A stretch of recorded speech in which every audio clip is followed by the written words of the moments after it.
everyone. Welcome into episode 4 of the Bag Skate. I'm Matt Maliska. What is going on? It's the Bag Skate time. We're doing top 20.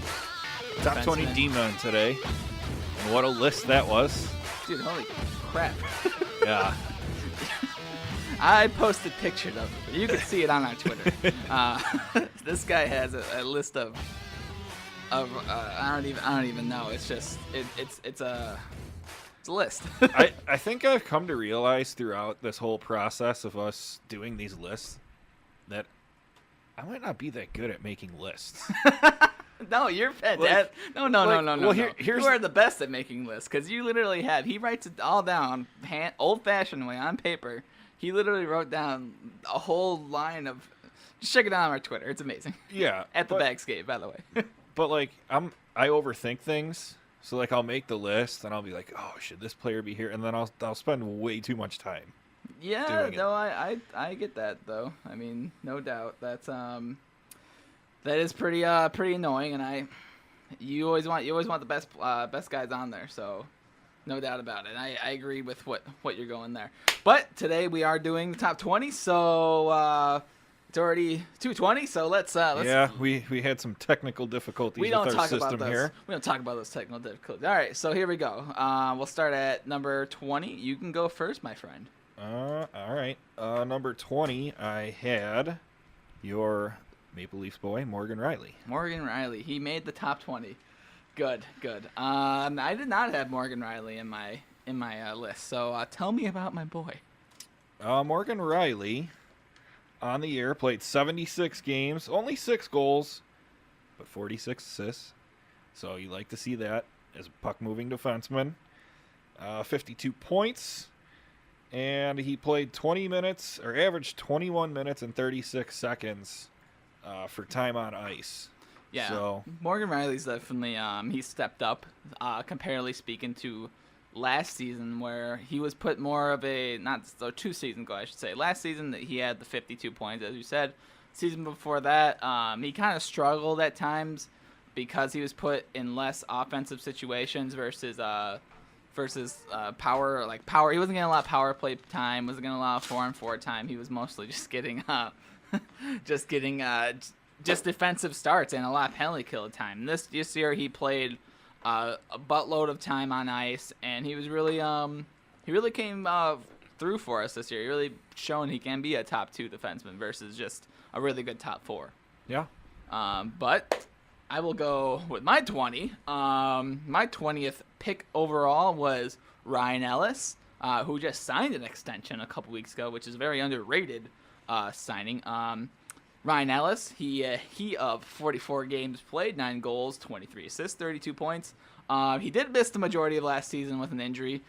He came back and tied for his most points ever in his career. Oh, he would have tied at least his most last year. I had him a lot higher. See, I couldn't because he did miss this year. He did miss a lot this year. Okay. I know he makes up that D-core of amazing defensemen on Nashville, but it was just because he missed a lot of this year that I think when he came in right when Nashville was really striding in the season. So those point totals might be a little bit more inflated versus him coming in the beginning of the season when they weren't doing too hot. Because I remember in the beginning of the season last year, they weren't doing very bueno.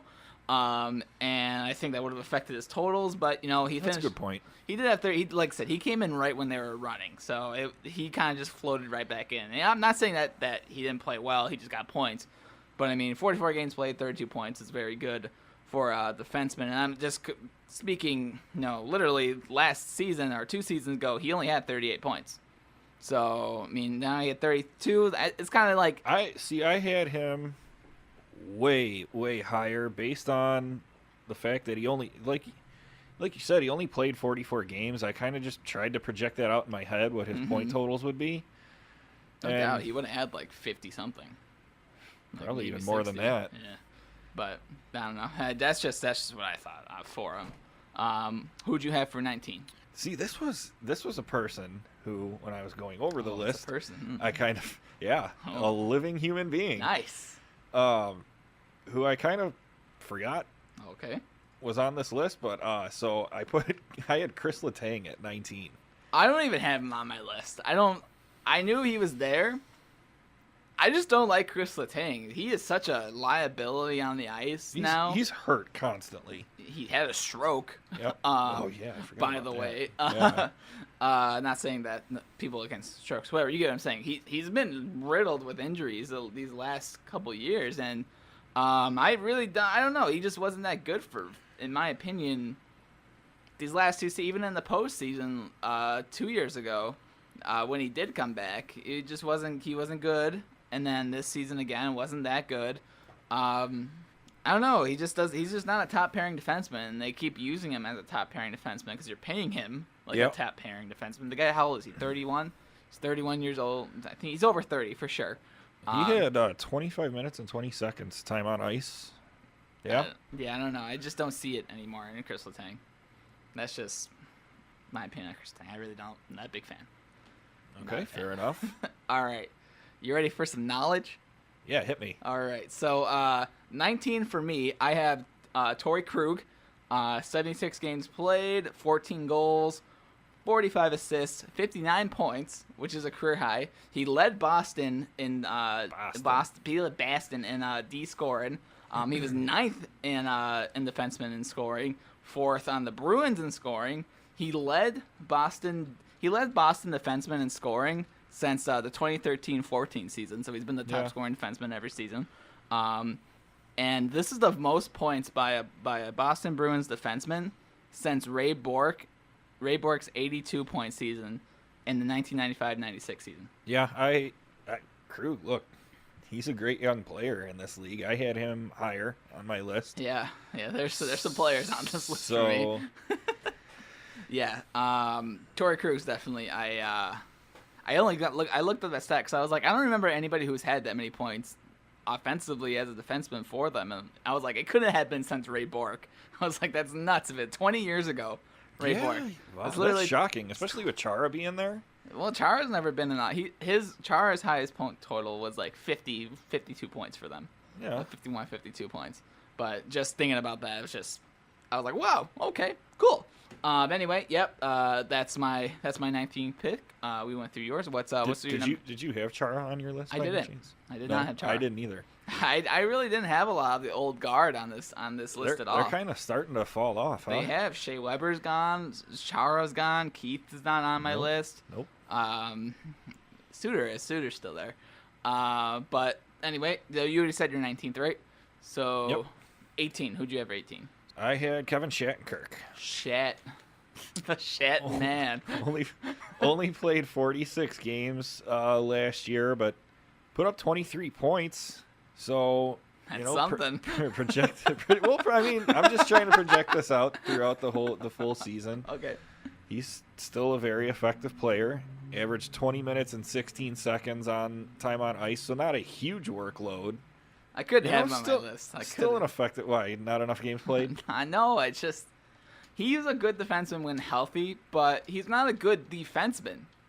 He's not good defensively. See, that was the other thing that was so hard for me in this list because I could have picked like guys like Hjalmarsson, who's just phenomenal defensively. I thought about it. I really thought about it for these last couple of picks. I really thought about having him over Torrey Krug, and I was like, I can't. Yeah. I can't do that. I really thought about it. He's just so good defensively, Hjalmarsson is. But no, I don't blame you for having Shattenkirk because when he is healthy, he is a really good puck mover. He is good at getting the puck out of his zone. Phenomenal offensively. He's just very average defensively, and that's just. And you saw it during when the Washington Capitals picked them up. He was not good. He wasn't clutch for him, and he let them down a lot. That's why they lost in the second round that year when they picked them up. And then even when he was on St. Louis for the last couple of years, he didn't come in clutch for them in the playoffs, which was very, very evident when they went to the conference finals versus San Jose. It was super evident, because when if you can't catch up to Joe Thornton, like something's wrong with you. That's a problem. That's a problem. Yeah. If Joe Thornton is blowing past you, bud, like you're really injured or you're just done. I don't know. That might be. It'll be interesting for me to see how his future with the Rangers plays out. This was his first year after signing a big contract as a free agent, coming back home to the New York area, playing for the team he grew up rooting for, and now, he gets half a season in there. He was banged Everyone's up. gone. And they trade everyone. They decide to blow it up. How wicked is that, man? You sign Yeah. with this team, you think it's going to be at least a playoff team. Now everyone's gone. I would be. Not everybody. I mean, they traded. I mean, you know what? Their best defenseman in McDonough is gone. Yeah. He's going to be the best. He's going to be the player that they're going to rely on. So I wouldn't doubt that he does. He might not have the most points next season, but I think that he's going to step up a lot because he's going to be the number one guy. This will be the first team that he's on that he needs to be the number one guy. Yeah. Because in Colorado, they had Eric Johnson when he was there. Oh no, they didn't. They traded.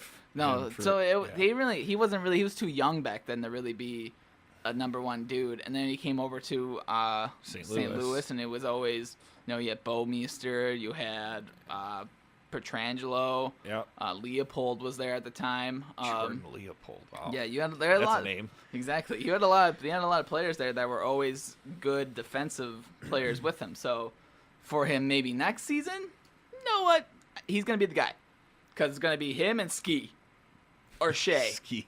whatever his name is. That guy with the syllables. That guy. The guy they made fun of on SNL. Yeah, that guy. I'm not even gonna try to say his name. Ski. Shea. I think it's Shea. I think it is Shea. Well, either way, you know what I'm saying. But anyway, that's enough about Kevin Shattenkirk. Yep. Who you got? 18. Speaking of Colorado defensemen, I had Tyson Barrie. I had 68 games played, 14 goals, 43 assists, 57 points, career high. He was fourth in team scoring, second highest power play goal average in the league, which was pretty amazing. This guy's a phenomenal offensive defenseman. Exactly. He was third in power play points with 30. He was tied for. There's like 20 players tied for first in power play goals. This will be the first time you're hearing he was tied in first power play goals with 7. So half of his goals were scored on the power play. He was 10th in goals scored for a defenseman. This guy is, like I said, he is a very phenomenal offensive defenseman. It's kind of weird. So last year he had 38 points, which was or 2 seasons ago was the horrible season for Colorado. Yeah. So he had 38 points. Season before that, he had 49. Season before that, he had 53. Yeah, this guy's a productive player, and I guess he stands out to me because it seems like he scores every time they play the Blackhawks. Yeah. And it's usually one of those back-breaking goals at just a crucial point in the game. No, you're right, because remember when they were on that streak in the 2012 or whenever the lockout season was? And they lost their streak to the Colorado Avalanche. Yep. I remember he was the guy who scored the I think it was like a 2-1 goal, and he just went around everybody. And then I think Pat Foley was like, "Whoa, okay." I was like, "All right, bud. I guess the Hawks are going bad." he just seems to play well against them, but so that's what caught my attention initially. But he's fast. He could really move the puck. He gets the Avalanche attack going, and just a good player. He's small too. Yeah, 5'10", 190 pounds, but really fast. Like Babcock would say, he's a good player. He's a good player. He's a good player. He's a good player out there. He goes out for us, and we just want to go up there and play. That's a pretty good Babcock impression. I've had time. And he's just he's a good old player. All right. Who was your 18th overall? Your 18th player. I think we did my 18th. Yeah. Did we? Who was your 18th? Kevin Shattenkirk. Kevin Shattenkirk, you're right. All right, so 17. 17, I had Mr. Dougie Hamilton. Yeah. Okay. 82 games played, 17 goals, 27 assists, 44 points. The second most points of his career, which was he actually tied for the goals by a defenseman by Ivan Provorov, who again I didn't have him on my list either. I didn't have Hamilton on my list. Did you? It was a weird pick. I didn't want to pick him, but at the same time, I did ask you the other day to see if you got his fancy stats, and his fancy stats. Tell me his fancy stats. All right. Like specifically what Anything. Just kind of stats? they stick out. They're good, right? Let's see. Because this is the whole thing with Dougie Hamilton. Everyone likes to tell everybody that Dougie Hamilton is this fantastic defensive player with the fancy stats. Yeah. So tell me what his fancy He stats are. he had 270 shots last year. Mm-hmm. 6.3 shooting percentage. What was his Corsi? His Corsi 4. Ooh, yeah. 57.4. I know, it's phenomenal. Yeah. It's like for a defenseman, that's phenomenal. It really is. Like there's like if you don't know, I mean defensemen, like their Corsi ratings, they'll go really high or they'll be really low. Depends on what kind of player they are, you know? In all fairness though, he only started 46.9% of plays in the defensive zone though. You know, I'll argue that point just because when you look at who Calgary has on defense, you know, you're going to be playing. You want your top offensive guy. You're gonna have him taking ozone. Yeah, exactly. That's the reason why you got him. Which goes into later. Now, this is his second time getting traded. He led Calgary Flames in scoring, or in D scoring. He was 5th in team scoring. He's only 25. Yeah, he's traded twice. A lot of people are saying because he's a locker room distraction, he's been traded because the Calgary Flames went on like a team trip. And he decided not to go because he wanted to go to the museum or something. Yeah, I read that story too. It's wicked. I don't know. It's so weird. But if he was because he's a really good defenseman, and I just find it really. I could see this if he was just an a-hole in but he's not. the dressing room, but he's not. Like he's not, and I don't know. It's just maybe. I don't know. Maybe he's just like a weird dude. Maybe he just doesn't want to hang out with the dudes. But you would think, like, for a professional team, like, everyone's not always hanging out together, right? Yeah, no, but when they have team bonding events where it's like it's one of those things, like, and he chose not to go to those things, it's like one of those. Hey, everyone's going. It'd be really cool. Probably shouldn't. And he's like, nah, I'm gonna go eat pizza by myself. Like. I don't know. Maybe it's one of those things. I don't know. We're not in the locker room. We're just assuming things. But that's where I have him. I'm 17th. Who do you have for 17th? Yeah, I had Matt Dumba. From the Wild. So pretty solid season from him. 82 full season, 82 games played, 14 goals, 36 assists, 50 points, 23 minutes and 49 seconds time on ice for Dumba. That's pretty huge. Obviously, Ryan Suter's not getting any younger, and we all know about the ice time he logs per game. So, anytime you can get someone else to kind of step in there, and we got lucky with him because he was one of those guys that wasn't really thought very highly, and they were actually thinking of letting him go in the expansion draft, or trading him potentially to let him go. I don't know. I really like Dumba because his name. I think this is by far a career year for him too.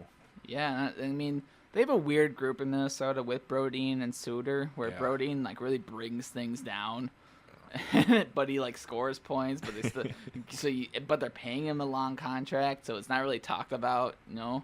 So I don't know. They have a weird team. They have a weird defensive team. Okay, well. We are now we're getting up there. We're almost in the top 15 now.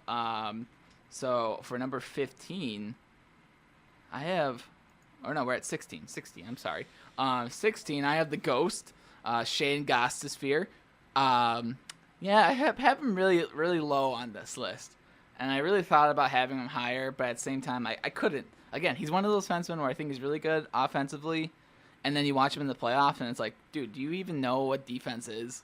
Like, do you have to turn around, bud? Yeah. It was a weird, I don't know. I didn't like him for that. But anyway, he had 13 goals, 52 assists, 65 points, which is a career high in games played and points. He was 4th in defenseman scoring, 4th in team scoring, 3rd in power play, 3rd in points per game, with a 0.83. He was tied for 1st in power play goals. There's our second one with 7. 1st in power play points. 5th in assists for defensemen. Okay, here's trivia again. He had the most points by a defenseman in Philly since the 1993-94 season, with Gary Galli, probably butchering that name, it's probably Gallet, scoring 70 points as a defenseman. Huh. Yep. So it's been a long time. Okay. Like I said, this is coming off this is a fantastic year for him, yes, but this is also coming off from a year before where he had a lot of healthy scratches, and there's a lot of times that people were saying that he's not the same defenseman as he was in his rookie season, where he had 46 points in the 15-16 season and only 39 in 16-17. They were saying he's just like a shot in the, or what the phrase is, like a flash in the pan kind of player, and it wasn't gonna contribute. He just played offense and that's it. I mean, I think he still does. I mean, I don't think he's that good defensively. 65 points is a lot of points too, so don't get me wrong. That's really good for a defenseman. Yep. But you also need to remember that there is defense in the name. So I have him at 16 on my list. I do like him as a good offensive defenseman. I'm not really sold on his defensive prowess. Fair enough. I had him higher on the list. All right. But who'd you have for 16? 16, I had Ryan Suter. All right, cool. So Ryan Suter, I had him higher. So hold on, I have something to say about him later. So you had him at number 16. Number 15. Who'd you have for 15 though? Who'd you have for 15? Keith Yandel. You had Keith Yandel on this list? Nice. Yeah. I couldn't. I couldn't have all these. It was weird. Like I said, it was just a tough list. This is a weird. It wasn't tough. I think it was just weird. Yeah. It was like okay. Fair enough. It's like a list where it's like, yeah, I could have him, but then I could have him, and it's like, but I don't really want to have him. All right, tell me about Keith Yandel. Keith Yandel. So, went to the Panthers. 82 games played, only 8 goals for him, but 48 assists, 56 points, 24-29 time on ice. Man Rocket Keith Yandel. Man Rocket Keith Yandel. Oh boy, dude, new baby Keith Yandel, by the way. So congrats, Keith Yandel.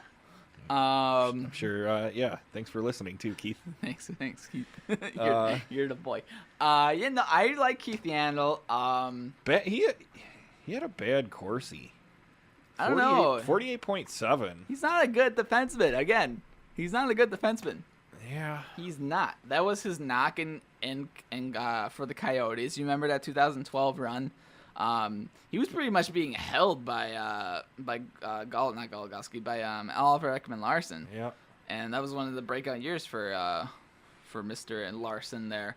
I don't know. I didn't have him on my list at all. So I'm not a big fan. I'm not a big fan of offensive defensemen who can't play defense. Yeah, I'm not really either, forward. but just play forward then. What's the point of he has some good stick plays, yes. But on the other side of it, it's like, bud, when they're not sending you out there in the last minute of the game when you're down a goal or when you're up a goal. Yeah. No, you're not being sent. I mean, they're sending them out when they're down a goal. Yeah, they're sending them when they're down a goal, but not when they're up a goal. Or the last 5 minutes when you're trying to protect a lead. No, they're not doing that. They're not sending out Yandel. It's not happening. So that's what I mean. It's not. I don't like those kind of defensemen, which is why I kind of struggled with this list because I like my defensive players, and I really do think you need a good defensive defenseman to be somewhere in the higher echelon of the league. So, I mean, you look at where the Panthers missed the playoffs last season. I'm not saying that's all his fault, but you gotta look at the weak defense that they have there. You have Ekblad, who's good. Yep. Matheson is a good, but he's a younger defenseman, and then Yandel's relied a lot, and he's not really a good defenseman. So you have to pair him with somebody who can play the defense. And that's why I think Ekblad's not on my list either. He's not on mine. But he's been an anchor for Keith Yandel, who can sometimes pull people down in the defensive spectrum. Yeah. So that's just my opinion on him. But that's what I have for Yandel. Okay. What I had for number 15 is Charlie McAvoy. My boy Charlie. 63 games played. He would have won. He was a rookie this season. It doesn't seem like he was a rookie this season, but I think he would have won the Calder if he would have not been injured. He had 7 goals, 25 assists, 32 points. He had the most even strength points by a rookie defenseman with 25. He plays on the top pairing with Chara, and I really feel like he extended Big Z's career because he plays such a solid. He plays like a lot of people are comparing him. They say he's like a big. He plays like a 10-year veteran, pretty much. He's such a good defenseman. He doesn't get a lot of points.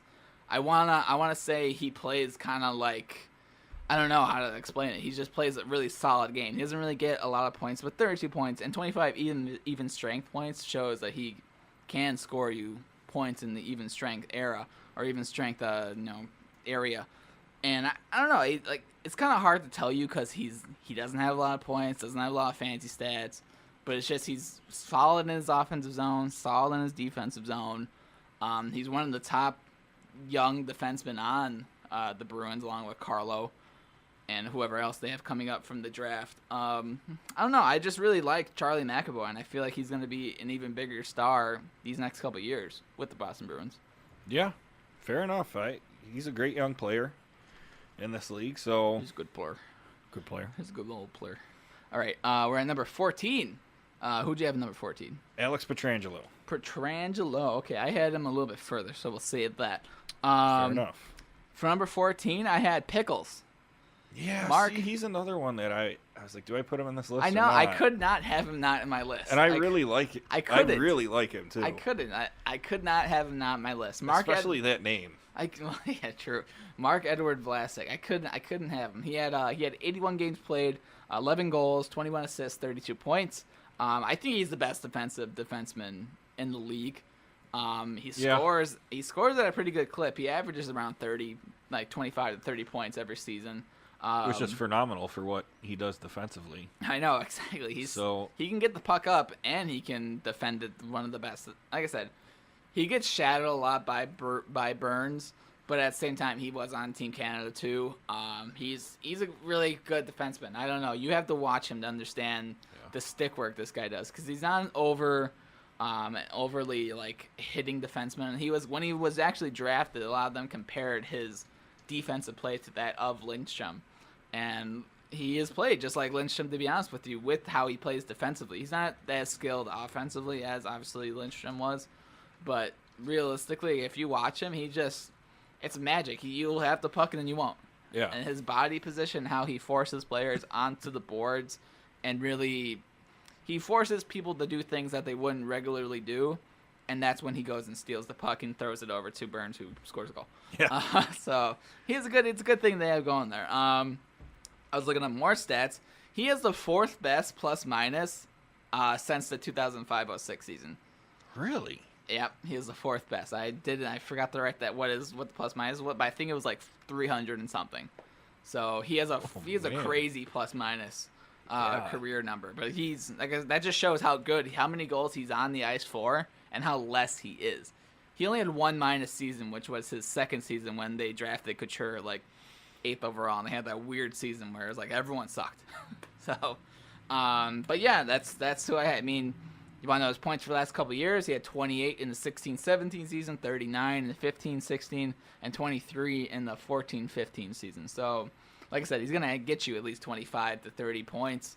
I say best defensive defenseman in the league, and I would call him a two-way defenseman, but he doesn't score at a clip like that. Maybe I think 40 would be a clip. 40 would be great. But I don't know. I just think he's one of the best in that regards. So that's my choice for number 14. Who'd you have for 13? Okay. Looking to number 13. I had Tyson Barrie. Tyson Barrie, we talked about him already. Talked about him. Number 13, I had Big Buff. Okay. Big Buff. Dustin Bufflin. You ever see that? That clip with Doc, or not Doc, with Pierre Maguire, and they're doing an interview, and he skates up the Bufflin, and he's like, Big Buff. It just creeps him out. Bufflin. Yeah, I think I have. It's so funny. All right, I'll play a sound clip of it. Have fun, Bufflin. All right, thank you. Dustin Bufflin. But definitely, Dustin, you have him on your list, Dustin Bufflin? I didn't. You didn't have Dustin Bufflin on the list? I don't oh know. Boy. Okay, this was one I couldn't. Dude, the guy's huge. I know. That one you slept on. I couldn't. Yeah, how'd you miss Big Buck? I don't know. Dude, 6'7", like 260 pounds. The guy is He does. a monster. Yeah, he's got everything I like. Like A monster. Oh my god. he scores. He racks up the penalty minutes. I mean, All right, so this season he had 45 points, 8 goals, 37 assists. This was the 7th straight full NHL season he's had at least that many points.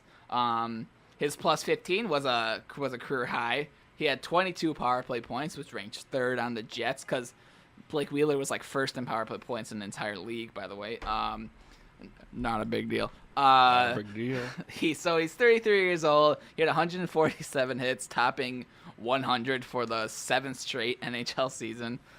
He blocked 100 shots for the third straight NHL season. He had 16 points in 17 playoff games. Obviously, they lost to the Vegas Golden Knights, but he's just a monster. Again, we were talking about this with the forwards before, but holy crap, dude! They have Blake Wheeler on the front end just destroying people's lives, and then you have back end. You got just when you think it's all safe and sound, you just hear oof, oof, oof, smash. You're dead. You're already on the ground. You don't even know what happened. Big Bluff is like looking down at you, like you stay down. I want to clarify too my statement of liking players racking up the penalty minutes. Not stupid penalties, but he's a guy who. He does take some stupid penalties. No, he does. I mean, that's what I'm saying. I don't like that aspect, but he does stick up for his teammates. He sticks up for himself, obviously, and he's very big and physical. So I mean, dude, 6'7", 260 pounds, and he can actually skate. So I really do like that part of the game, especially now that it's the NHL is going away from that. I wouldn't say it's going away from hitting. I think it's going away from the dumb plays, and a lot of people are just taking more skill plays. If that makes sense for hitting versus hitting. Yeah, they're smarter about hitting. And Dustin Byfuglien is the smartest hitter. You don't see people really going in for kill shots anymore, though. Yeah, because people can't. If you miss your hit, it's like you're out of position. You're out of position, or if you do make contact, who knows if you're going to get suspended or not. So yeah, I guess yeah. So I agree with what you're saying, but I totally get you. Dustin Byfuglien is definitely. I think he's one of the top 20 defensemen in the league when he's healthy. I don't know. I'm really. How could you not have Dustin Byfuglien? I don't know. Okay. Especially since he played on the Hawks too. Right. Who'd you had number? Did you go for your number 13? Yeah, I had Tyson Barrie. Tyson Barrie. Okay. Number 12. I had Alex Pietrangelo, which we said we're gonna go over a little bit later. Alex Pietrangelo had career highs in goals with 15 and points with 54 in 78 games. He had a plus rating for the 3rd straight season and 4th in the past 5. Pietrangelo also had 13 power play points and 5 game-winning goals. He led the Blues in total ice time and average ice time. So, good captain of the Blues. Fantastic player. I think he's underrated and overrated. Both at the same time? I don't know. He's a weird dude.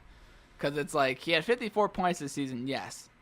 And that's a phenomenal amount of points. Because he's always never really had like a lot of points. That seems to be like a St. Louis problem, though. Like, if you're overrated or underrated, yeah, it's so weird. I can't tell you if he's like...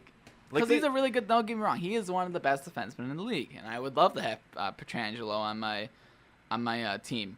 But, like... There's always like it's so because I don't think he's gonna replicate this season with 54 points. I think he's gonna go back to his regular like 30-40 range, and I like him as a good defense because he's a good two-way defenseman. Yeah. Yeah, I really don't have much to say about him just because he's just solid. Like he's just a solid defenseman. Yeah. And that's it. That's all I got for Pietrangelo. Yeah, I don't really have much on him. It's like that's all I got for Pietrangelo. All right, what do you have for number 12? I had Seth Jones. Seth Jones. I have him way higher, so we'll save that. Who'd you have for number 11? 11. I had Roman Josi. I have him way higher. Yeah, I figured. I have him way higher. I'll go for my number 11. I had John Klingberg. He had 67 points in 82 games last season. He was only one behind Mr. John Carlson for the league lead among defensemen. He led the position in assists with 59. He increased his point total by 18, which is very, very phenomenal. He had 204 shots on goal, which is 80 more than he had last season or 2 seasons ago. Wow.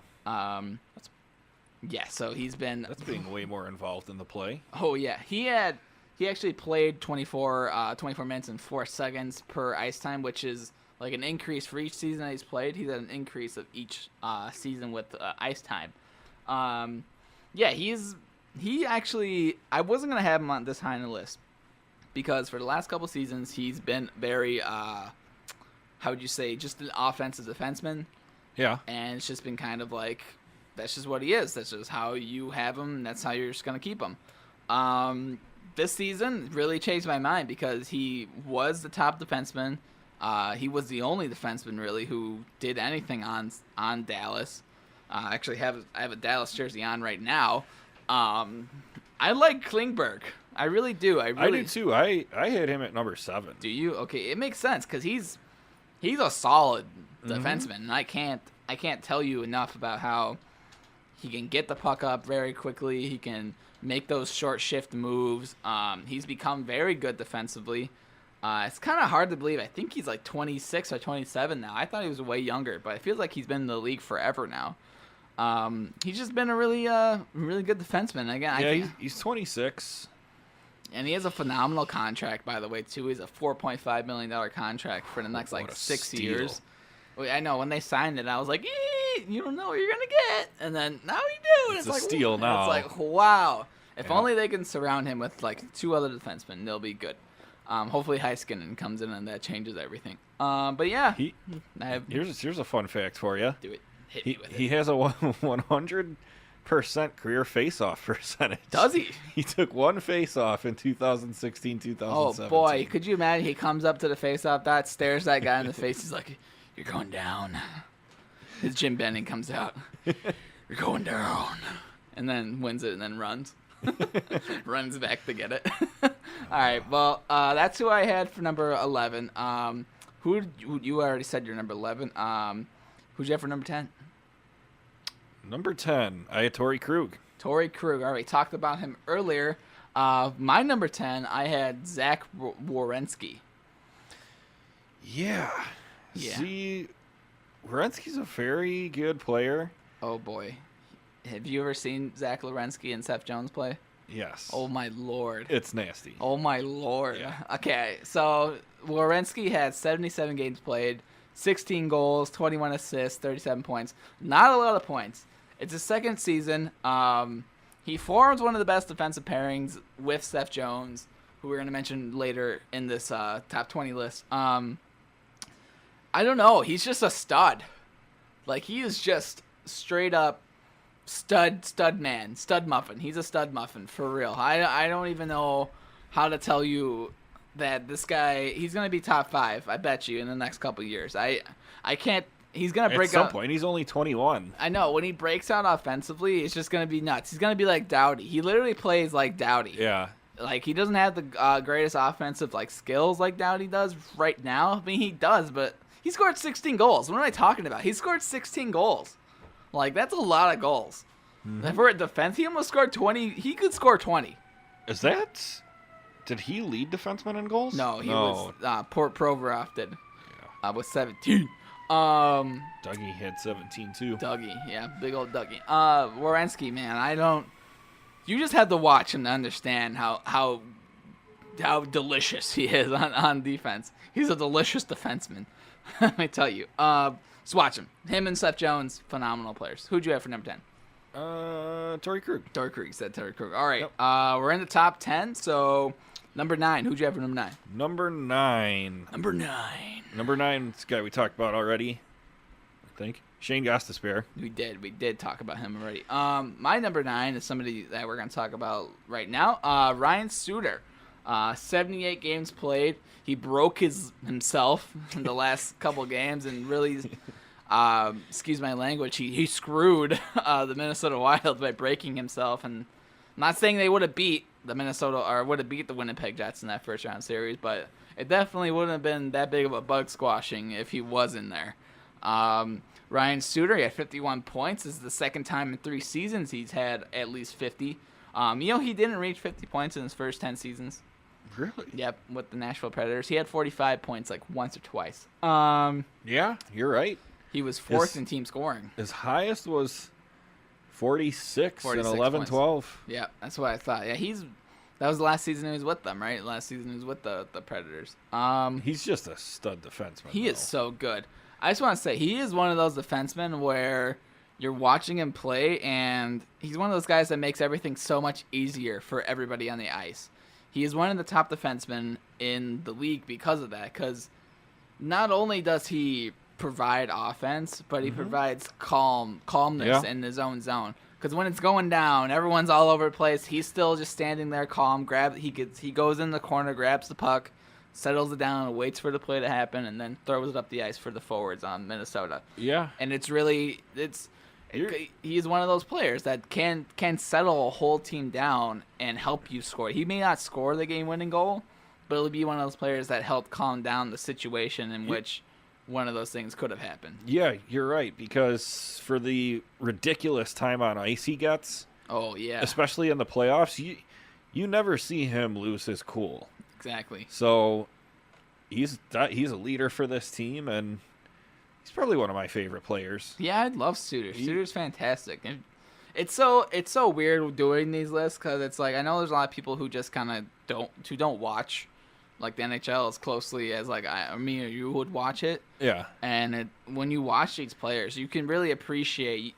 We can say it's one of these lists where it's like you could say all you want. Oh, he's just good. That you're gonna hear that phrase a lot. He's just a good defenseman.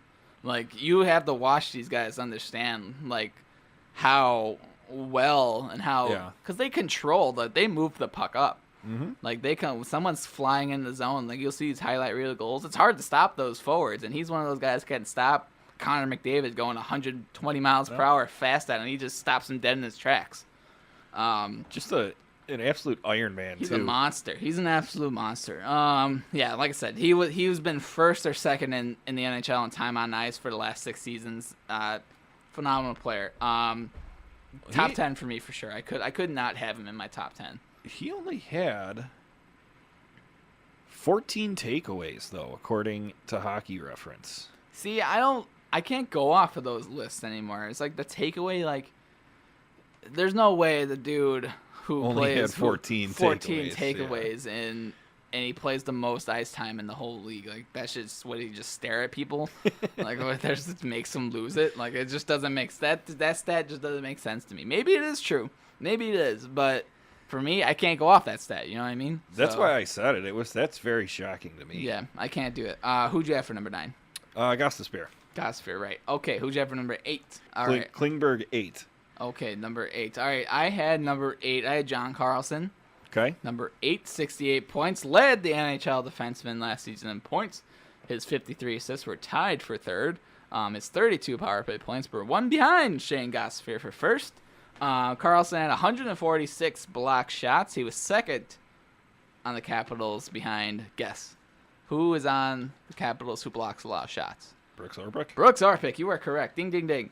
And he was second. He was second in 4 game-winning goals scored in the Stanley Cup playoffs. He kept it going. He had 20 points, 5 goals, 15 assists, was a plus 11, had 12 power play points, and he helped them win the Stanley Cup. Yeah. You have a career high in points. You have phenomenal. You led the NHL in defenseman scoring. Paid this summer. You get paid. You win a Stanley Cup. There's not much better. You can't really do much better than that. He's living the high life right now, for sure. He is living a high. Oh my Lord. Jeez, he probably pats himself. He wakes up and he says thank you to himself. Yeah. Like, his wife just I am fantastic. Just looks at him. You're such a man. It's like that. Did you watch the show Archer? No, I've never seen that show. Oh, there's a quote in there where he just one day he wakes up, I am awesome. Oh man! Woo! I am awesome. Yeah, that's literally John Carlson. That's Carlson. That's nuts.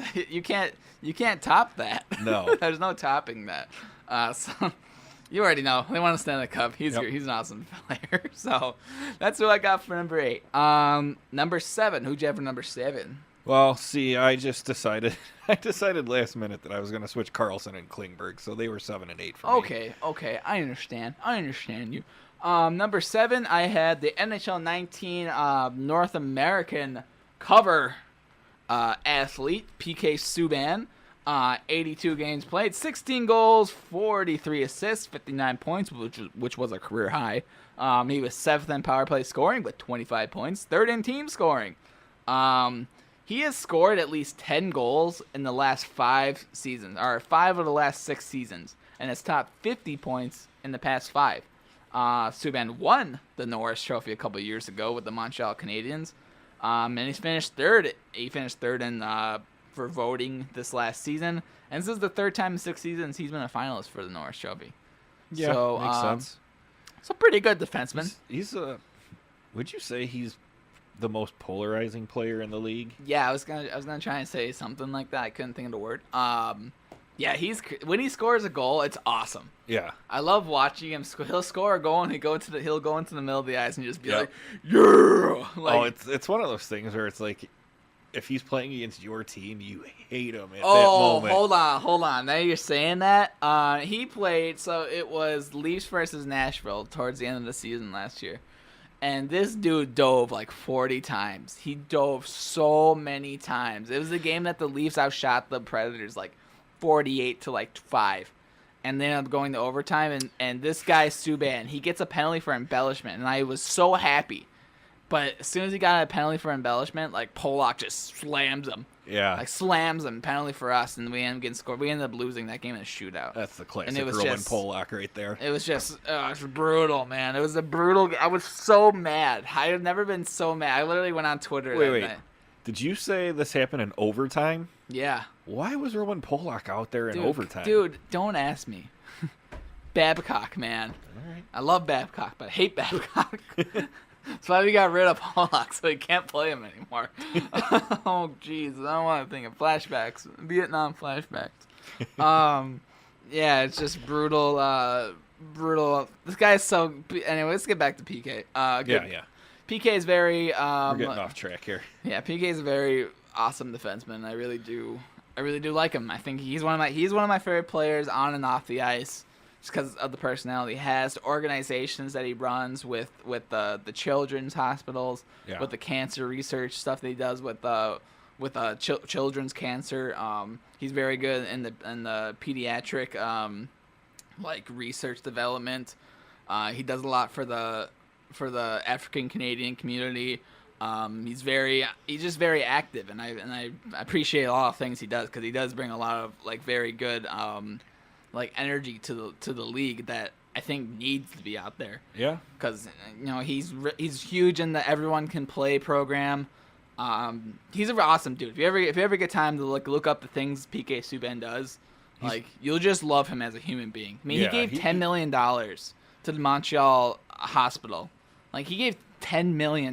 You know how much $10 million is? That's $10 million of his own money. Like he didn't have the dude like. He didn't have that could bankrupt people. Like he did it for the kids. Like he does everything for everyone else, and he's such a good guy. I don't know if I could rate him for number 1 for nice guys for humanity. For humanity, he's number 1. He's gonna win the Nobel Prize one day. Yeah, I mean that's so weird. I've come to the realization over the last couple of years that he's a great player. There's no way around it. Some of the earlier in his career with Montreal, and maybe a lot of Canadiens fans had stuff to do with this too. Montreal's the biggest conservative place ever. Yeah, because they ran him out of town because they were saying he has too much of a personality, and it's like, dude, he's so good for Montreal, and you traded him. Obviously, he's a fantastic player on the ice, but it's like, are you kidding me? Why? I can't fathom, like, just let the guy be. Yeah. I don't know. I don't want to get too much into that, but the thing is too about PK is, some people could say he's cocky. They don't like his attitude on the ice sometimes, but especially off the ice with all the things you said that he's done, he's never in trouble. He isn't. He's never doing anything bad. He doesn't do anything bad, and that's what it is. And that's why when he got traded, it was like it was absolutely mind blowing. He's not parking his car inside of a Tim Hortons, Ryan O'Reilly. Right. I don't know. It's I don't know. It's a dumb trade. I can hear Montreal fans just seething right now, just cringing. All right, so that was my number 7 pick. You had the other guy for number 7. Who'd you have for number 6? Number 6. Number 6. Ryan Ellis. Right. Damn.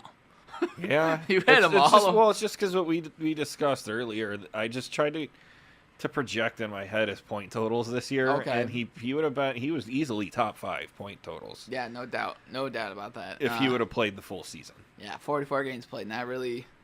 I couldn't have him. I couldn't have him any higher than when I had him. It was just something I couldn't do. But good choice. I understand why you had him. He's a good defenseman. Obviously makes up that top defenseman core for Nashville. But I guess keeping it with Nashville, number 6, I had Roman Josi.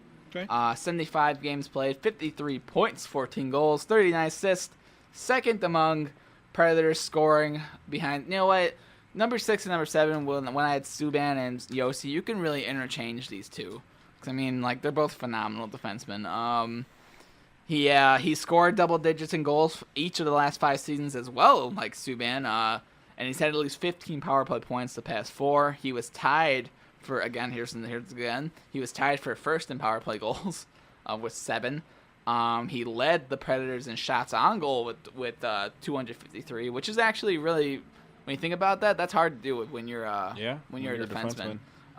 He was top. He had in blocks. 120 shot blocks too. Yeah, 120 shot blocks. He had averaged 23 or 24 minutes, 28 seconds for time on ice. Phenomenal defenseman. Yeah. Scores you points.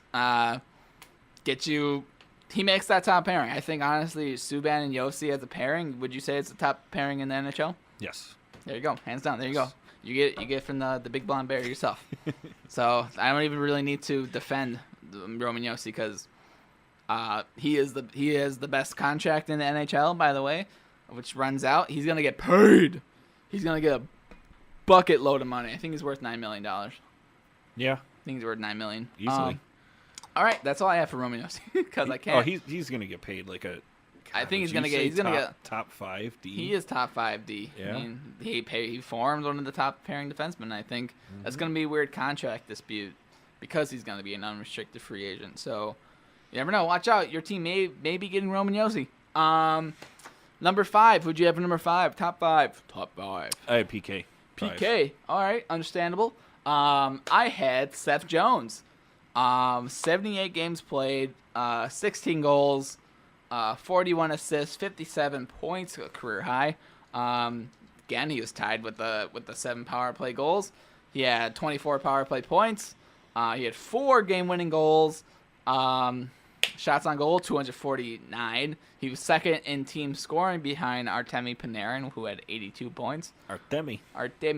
He was 11th among D in scoring. He was tied for first in power play goals, like I said.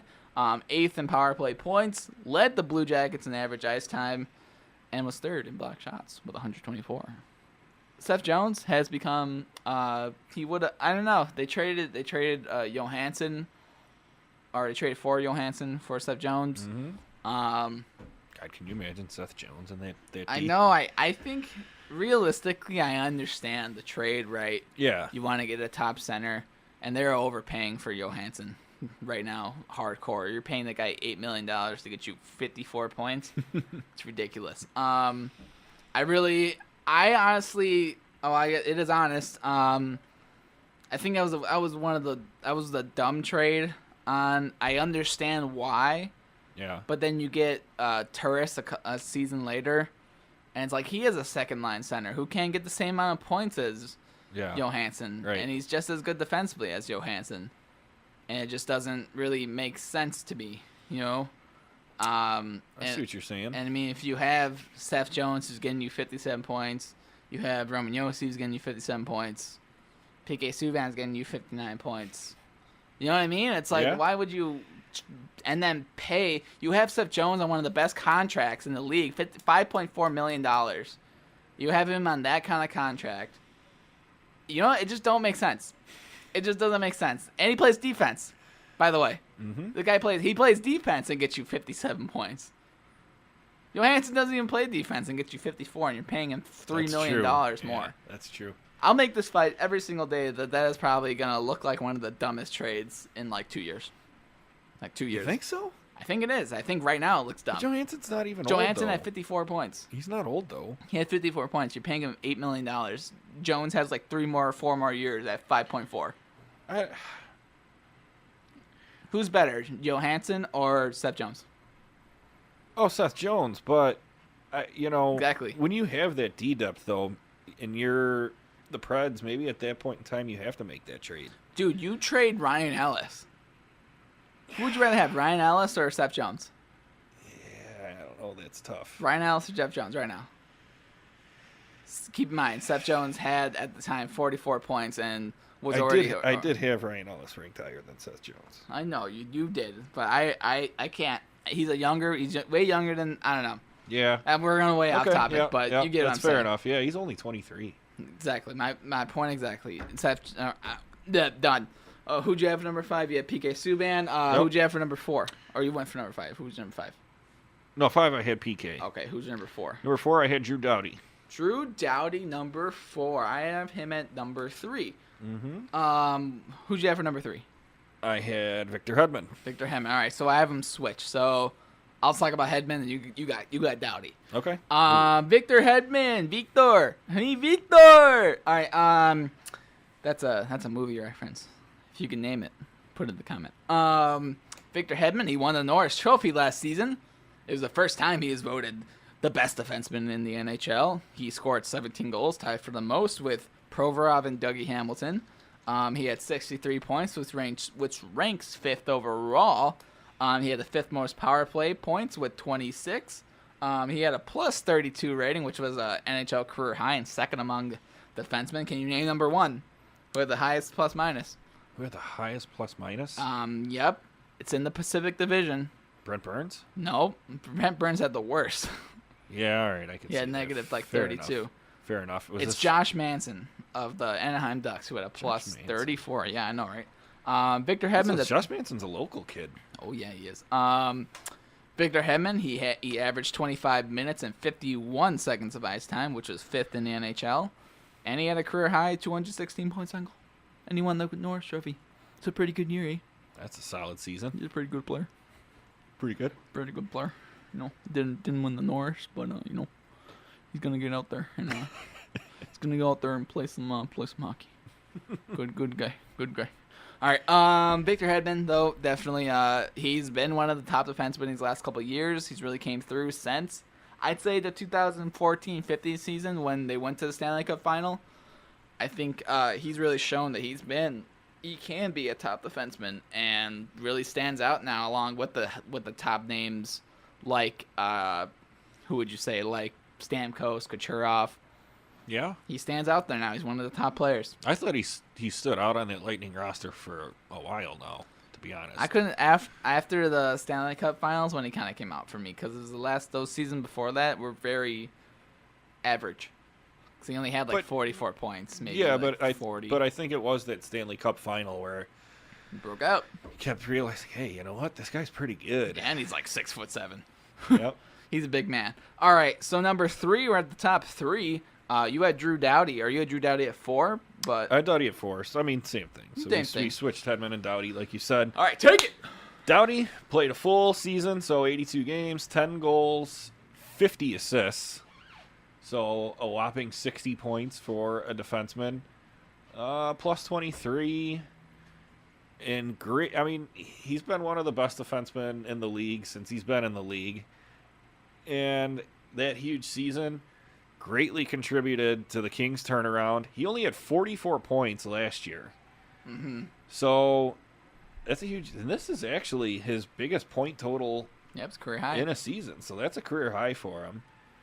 He had a 53.2% Corsi. 4 of his 10 goals were game-winning goals. which is pretty cool. Clutch. He won. Clutch. Yeah, very clutch. He won the Norris a couple of years ago. And he's been a finalist the last 3 or finalist 3 of the last 4 seasons. Like I said, a career high. He led the NHL in ice time. He's a monster on the back end for the Kings with Muzzin. I can't really name anybody else on that defense core anymore. Because there used to be Alec Martinez. Yeah, there you go. That guy. He's an awesome defensive defenseman too. Yeah. That we don't. Also a clutch player. You're right. He won 2 cups, by the way. Muzzin, 5th round pick out of Pittsburgh, randomly played on LA's roster one day, and then look at him now. But yeah, no, Drew Doughty definitely. Drew Doughty always reminds me You of. can't play, bud. He reminds me of The Simpsons, because in this Hawks fan magazine I used to get, Yeah. when they would go over the opposing team's rosters, they would cut out their actual, if they had a funny picture to put in there, they would cut out their actual picture and put that funny thing in there. And they always put the Lard Lad Donut guy from The Simpsons for Drew Doughty. That's funny. You can't play hockey, bud. Yeah, all right, so that's Drew Doughty. Number 1 and 2, I think we probably should have the same 2 players. Is that where we're at? We're top 2 now. Top 2, number 2. All right, who'd you have for number 2? 2, I had Brent Burns. Brent Bryant. I had Brent Burns as well. Yep. So I guess we know who number 1 is. Matt Dumba. Ben Eager. Ben Eager. All right. Brent Burns, 12 goals, 55 assists, 67 points. Tied second in points among NHL defensemen, or second behind John Carlson with 68. He had 27 power play points, which ranked 4th among NHL defensemen. He had 332 shots on goal, which were 3rd in the NHL, behind Alex Ovechkin and Tyler Seguin. He won the Norris last year or 2 seasons ago.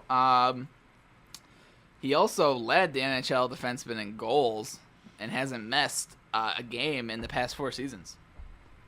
Yeah, he's just a sturdy guy. I don't know.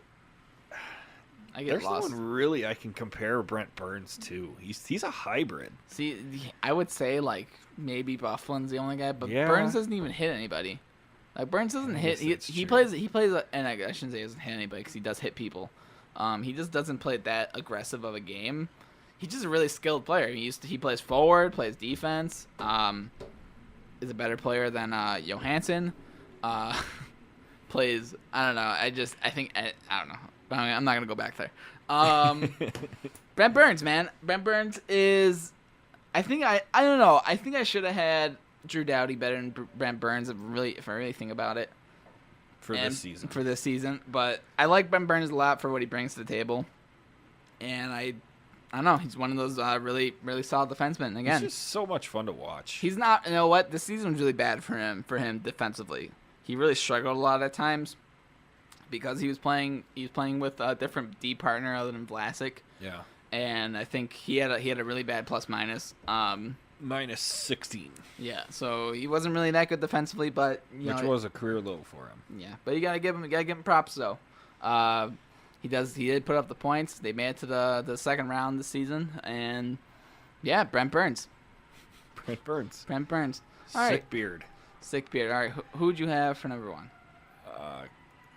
Take a wild guess here. I'm gonna go with Dion Phaneuf. Dion Phaneuf for 500. How did you know? I don't, because he's the best defenseman on the Senators. His contract is the best contract on the Senators right now. No, he's the only defenseman signed for the next couple of years, and he doesn't even play for the Senators. Ottawa. Kabanga. Not fooling around. Cody Ceci, number 1. Mark Borowiecki. All right. Number 1, Erik Karlsson, 71 games played, 9 goals, 3 assists, which was the 4th time in 5 seasons he's had that many points. He finished with 62 points. He averaged 26 minutes of ice time, and it was 3rd in the NHL behind Suter and Doughty, a 2-time Norris winner. He blocked 120 shots last season, which is only 2nd to number 1 defenseman Cody Ceci. I don't think he was completely healed from that playoff run, but maybe I'm just making excuses because he didn't have a fantastic season. No, this was his lowest goal total since the lockout year. Yeah, I don't know, but I don't know if that really attribute. He's still at 53 assists, man. I know he's the best defenseman. I don't know. Yeah, his assists were right on point. So yeah, that's true. Yeah, I can't tell you. Maybe I know people who don't watch him were saying that he didn't have the best year, but at the same time, it's like the guy still had a lot of points, and he played 71 games played, so he was injured, yes. But he was injured, and there was just so much negative going on in Ottawa. Yeah, there's just so much going on there, and there's a lot of distractions with whether or not he's gonna stay there next season and what have you. I just want to tell you right now that if Erik Karlsson gets traded somewhere, I think he's going to Vegas. Ooh. Going to Vegas. They have the prospects. They have the picks. I heard someone else say that too the other day. I forget who it was. Well, either way, I think they have the prospects. They have the picks. Might have been one of the guys on Chicklets. Yeah, they have the prospects. They have the picks. But that's our top 20 defensemen for the NHL. Like I said, it was kind of a hard list, so. We said a lot of he was a good defenseman, but that's all you can really say about that. When you have a defenseman who's as good as Erik Karlsson, he has a lot of points and he plays very well defensively, and then that's pretty much what you can say for a lot of players. And it's hard for players like Vlasic who are just good at playing defense and who are just good at doing certain things like Hjalmarsson like I said, Vlasic's fantastic at it. Or you have players who are just good at offense like Shane Gostisbehere. So, I mean, ooh, that's a little loud. My bad. No problem. But yeah, that was our top 20 defensemen. If you want to follow us, or if you like this video, please leave a like. If you really like this video, subscribe. Yes. This is The Bag Skate. You can follow us on Twitter as well, at The Bag Skate. You can follow me on Twitter, at Niko from the Tio. You can follow Matt at Meliska52. And we'll see you. We've got the Bag Skate Cantina coming up. We do. If you want to hear that, we'll be playing that in a little bit. This has been The Bag Skate. Subscribe. If you're watching this on YouTube, subscribe. And we'll check you out later.